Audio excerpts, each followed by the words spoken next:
Бауырлар, мынандай да, адамның намаз оқығаннан кейінгі бұрынғы намаздары қалай деген мәселеде бүкіл ислам үмметі, енді мен ахлі сүнна уәл жамааны алайық, ислам үмметі екі түрлі жауап береді. Мазхаб ұстамайтын қауым айтады, ол кісі бұрынғы намаздарын оқымайды дейді, себебі ол кәпір еді дейді. Ол кісілер бұрын өздері де сөйтіп айтады, мен баяғыда кәпір кезінде деп сөйлейді. Жаңағыдегі өз сөзін білмеймін, қорықпай қалай айтатын. Жаңағыдегі сөйтіп айтады. Ол кісілердің осылай сенімі, осылай жаңағы дәлелі осылай келді дейік, осылай қабылдайық, жарайды. Сол үшін ол кісілерде дереу шешіліп қойылған ол мәселе. Сен қашаннан бастап намаз оқыдың, сол уақыттан бері қарай мұсылмансың, оған дейінгінің бәрі өшіріледі, бәрі таптаза, ақпарақ, жақсы дейді. Бір. Екінші үкім, бұл 4 мазхабтың үкімі, қатар. 4 мазхаб бірге, яғни жумхур улама, жумхур түсінесіз ба? Жумхур улама айтады, намазы қаза болады дейді. Егер ол адам ла иляха иллалла Мұхаммад Расулулла десе, өзін мұсылманмын десе, ол кісінің намазы қаза болды. Сол қаза болған намазын оқу міндет. Бұл жерде тек оның орындау әдісінде әңгіме болады, бауырлар.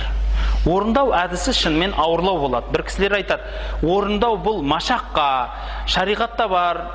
Бір жерде машаққа, яғни бір қатты ауырлық, қиыншылық келсе, сол жеңілдікті тартады өзіне, магнит қылып тартады. Яғни шариғаттан жеңілдік үкімі келеді о жерге. Деп, егер бір адам пәлен жылдық намазын оқи алмайтындай дәреже болып тұрғандығы үшін, оның санын есептей алмайды, оның оқуға уақытты таба алмайды, осындай үлкен ауырлықтар болғандығы үшін, ол кісі бұдан былай қарай көбірек намаз оқысын, көбірек нәфіл намаздар, сүннет намаздар, әйтеуір шамасы келгенше уақыт тапса, есептемей, санамай оқи берсін көп намаз. Өйткені пайғамбарымыз саллаллаху алейхи вассаламда хадис бар, бір адамның намазы сұралған кезінде, өте қысқа мағынасын айтып кетейін, бір адам намазы сұралған кезінде, жаңағыдегі ол кісінің намазы қалай дейді, бүтін болмай қалған жағдайда, басқа, яғни парыз намазы бүтін болмай қалған жағдайда, басқа намаздарынан толтырыңдар деп Алла тағала айтады дейді. Сол үшін басқа намазды көбірек оқысын деп, оңай жауабын бір береді. Екінші жағдайда айтады, түсінесіз ба, ол жеңілдік жауап. Екі түрлі жауап келді. Жеңілдік жауап екіншісі болды. Үшіншісі тақуалық жағынан жауап. Атқа дейді ғой, немесе ихтияти. Өте дін дегеніміз не? Тақуалықтан тұрса, ең төресі. Тақуа дегеніміз кім десе, сақтанушы адам дейді. Яғни, мысалы, сіз бір шайнек қайнап тұрса, сіз сол шайнекті ыстық екенін, астында от жанып тұрғанынан біліп оны ұстап көрмей-ақ түсінесіз, дұрыс па? От жанып тұр, шайнек ыстық. Жоқ әлде ұстап көресіз ба?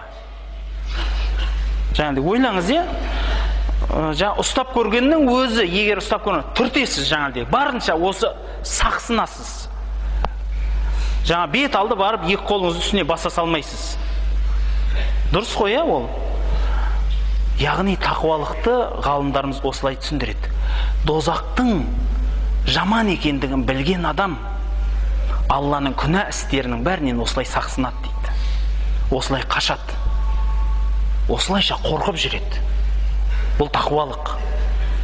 Алланың шекарасынан өтпейді. Яғни шекара тұр, сол шекарадан қорқады. Жақындау емес тек қана, сол барынша өтпеуге әрекет жасайды.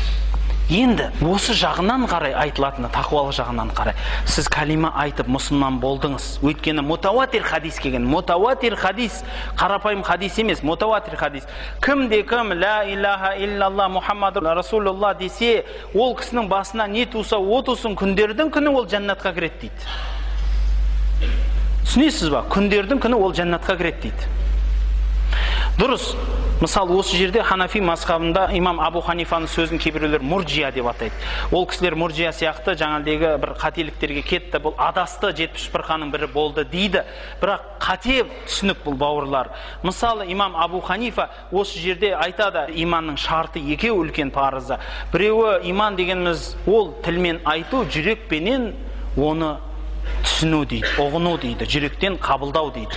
Ал амал ше деп басқа ғұламалар, жумхур ғұламалар амал деген бар, осы амал парыз деп айтпаймын, бірақ уәжіп дейді. Уәжіппен парыздың арасы жарты қадам, бір қадам да шықпайды, бауырлар. Абу Ханифаның фиқхта ол кісілерден жүйріктігі, егер фиқх ғалымы болсаңыз түсінер едіңіз. Өйткені Абу Ханифа мазхабы ғана осы жаңалдегі фарызды ғана әшейін фарыз деп қоя салмаған, фарыздан кейін оның інісі бар, уәжіп деп айтты. Себебін айтайын ба? Енді ауыр болып кетсе де түсінік үшін айтып кетейін. Білім іздеп жүрген адамдарға жақсы не болсын деп. Мысалы, фарыз дегеніміз Алланың бұйрығы. Ал сол Алланың бұйрығы деген сөз, мысалы, басқа мазхабтар, басқа ғұламалар Алла бұйырды, ол парыз болады, солай қабылдай береді. Абу Ханифа айтады, ол бұйрықтың келуін қарайды. Егер ол бұйрық қат'i, яғни анық болып келетін болса, ол парыз болады. Ол занни, яғни екі мағыналы бұйрық болып келетін болса, ол уәжіп болып қалады. Уәжіп болып қалады деп түсіндір. Бұл о кісінің білімінің кеңдігін көрсетеді. Кеңдігін көрсетеді. Себебін айтайын, дәлелін айтып берейін. Мысалы, біреулер айтады мазхабында, кім Фатиханы оқымаса, ол кісіге намаз жоқ дейді. Дұрыс па? Сөйтеді да фарз дейді, пайғамбардың бұйрығы деді. Абу Ханифа Фатиханы оқу не дейді? Уәжіп дейді. Фарз демейді. Бұл хадисті қабылдап тұр. Түсінесіз, бұл хадисті қабылдаған жоқ емес. Қабылдап тұр, бірақ уәжіп дейді да, бұл бұйрықты. Неге десеңіз, бұл біріншіден бұл хадис хабар ахад.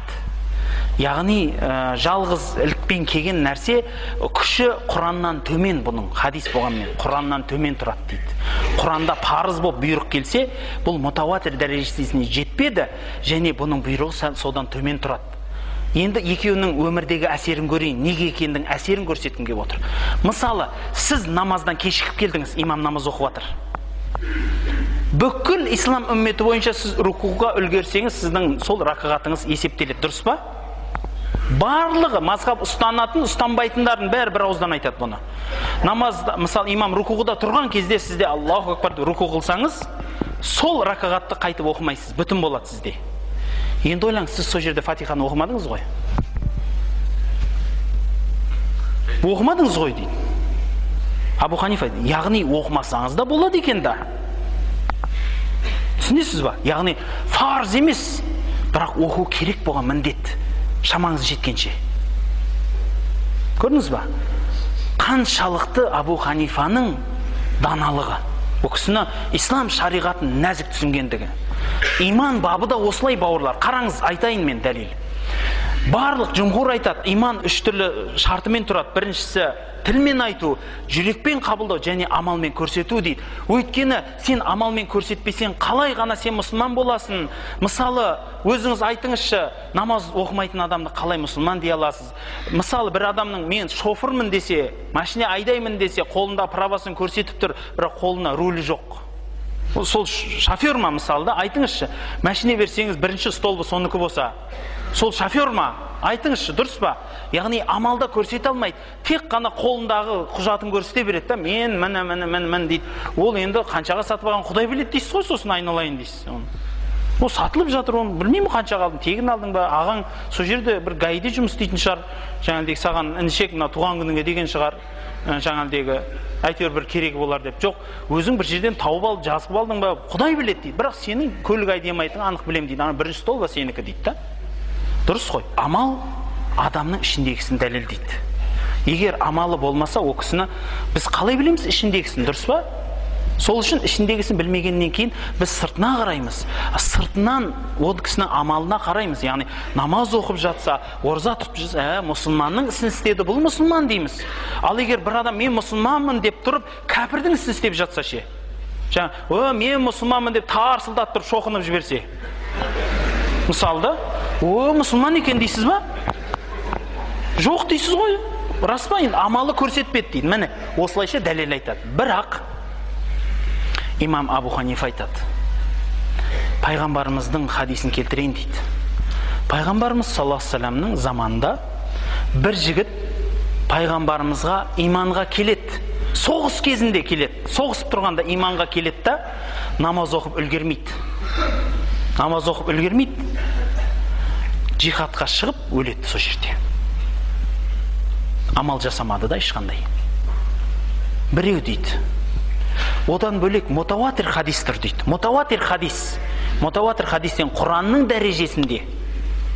Құранның дәрежесінде тұр. Былай айтылады: кімде кімнің ақырғы сөзі ла илаха иллалла болса, ол жәннатқа кіреді деді. Жұмыл амал істесін деп айтқан жоқ қой, түсінесіз ба? Сөйледі, болды. Айтты ғой, жүрегінен айтты, ла илаха иллалла Мұхаммад Расулалла деді, кетті, жәннатқа кіреді. Бірақ не болса о болсын деді ар жағында. Мүмкін дозаққа кірер ортада, мүмкін Алла бәрін кешірер, мүмкін. Бірақ мутаватир хадис тұр ғой, дәлел. Оны қандай хадис жеңеді, айтыңызшы. Басқа бір қанша хадис алып кетсеңіз де, мутаватир дәрежесінде тұрған хадисті сіз қалай қарсы шыға аласыз? Сондықтан Абу Ханифаның тағы да осы жерде білімнің деңгейін қараңыз басқа ғұламалардан. Өте нәзік, дінді өте нәзік, өте кең түсінген адам. Сол үшін Абу Ханифа мазхабында намазды, егер сіз ла илаха иллалла деп айтсаңыз, сіз мұсылмансыз дейді. Сонан соңғы намаздарыңыздың бәрі, оразаларыңыздың бәрі қаза болады сізде дейді. Ықтияттан болады, сіз намаз оқысаңыз, оғырлар.